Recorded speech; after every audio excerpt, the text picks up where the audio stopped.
Hi, I'm Alan Sagano. I'm the president of ADS Consulting Group, and today I wanted to talk to you about a pretty interesting spreadsheet that was sent to us by one of the companies that we work with that does, they're considered critical infrastructure. So they attended a cybersecurity briefing by the Department of Homeland Security, and part of that briefing included a spreadsheet about some Iranian-based, or at least pretty sure it's Iranian-based, attacks, Iranian-based attacks coming from Iran that are APT attacks, or Advanced Persistent Threat Attacks, or APT attacks.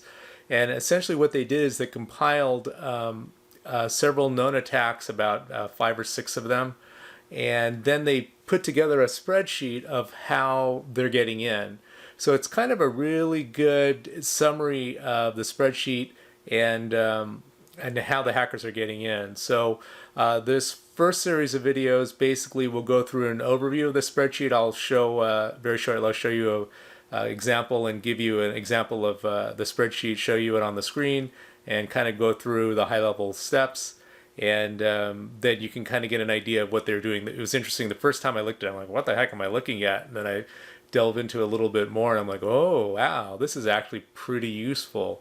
And the bigger thing here is that since you want to look, and I'll explain, the red and the yellow attacks are the ones you want to pay closer attention to, because that's the most common way the hackers are getting in. So, if you have a gun to your head and you have a limited budget, and who doesn't these days, you want to protect on things that protect you against the most common methods of vulnerability, right? So without further ado, let's get into the spreadsheet, and we'll talk a little bit about it at a high level and a summary. And then what I'm going to do is probably do a deeper dive into each one of the columns and talk about countermeasures that you can use to protect against those types of threats. So, okay, let's get into it, and I'll show you the spreadsheet right now.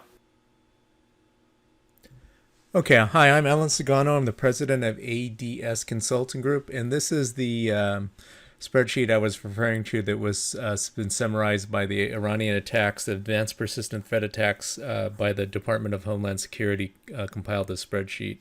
It's my understanding. So the first time I was looking at this, I was like, what the heck am I looking at? Why is things in color and stuff? But essentially what this is it's a color-coded spreadsheet. This top sheet here, the aggregate, has a summary of the multiple types of attacks and how they're getting in.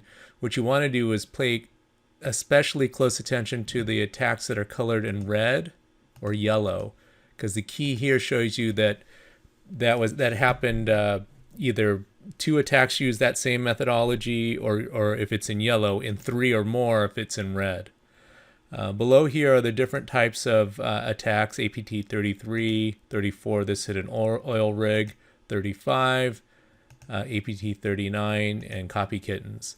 The color key here shows you that blue is the APT 33, green is APT 39, and so forth. Purple is copy kittens, light blue is charming kitten, orange is the oil rig attack, and then yellow means it was 2 or more groups, and red is 3 or more. So as you come through here, you want to pay, in each one of these columns, you want to pay very close attention to the ones that are in yellow and red. Of course, you don't want to ignore the ones in other colors as well. But if I had limited resources, I would try to focus on countermeasures that address the yellow and the red attacks, because that's the most common way the hackers are getting in. And then also here, the other thing that's really cool about this is if you drill down on each one of these sheets, each one of the attacks shows exactly what happened. So, for example, this one, it was spear phishing with HTA files on the APT 33, and then valid accounts was used for privilege escalation. So that's kind of a summary of the spreadsheet. What's the joke? If you're in charge of preventing bank robbers, you better make dang well sure you know how bank robbers rob banks. So what we're going to do in the next series of videos is we're going to go take each one of these columns separately. The other thing I wanted to mention is that although this might sometimes go follow left to right in terms of order of sequence, obviously initial access is always going to be first, but these particular ones might jump around depending on what kind of vulnerabilities they have and other things. As a general rule, it would follow this left to right in terms of first initial access, then execution, then persistence, then prevalence, escalation, blah, blah, blah. But they may jump around, so don't take these orders as gospel in terms of the way hackers are getting in. And then finally, on the last video, we'll talk about the impact of these attacks. So that's it. Hopefully you found this spreadsheet as intriguing as I did. If you like this content, please boink, hit that subscription button. Thanks a lot for listening, and we'll talk to you soon.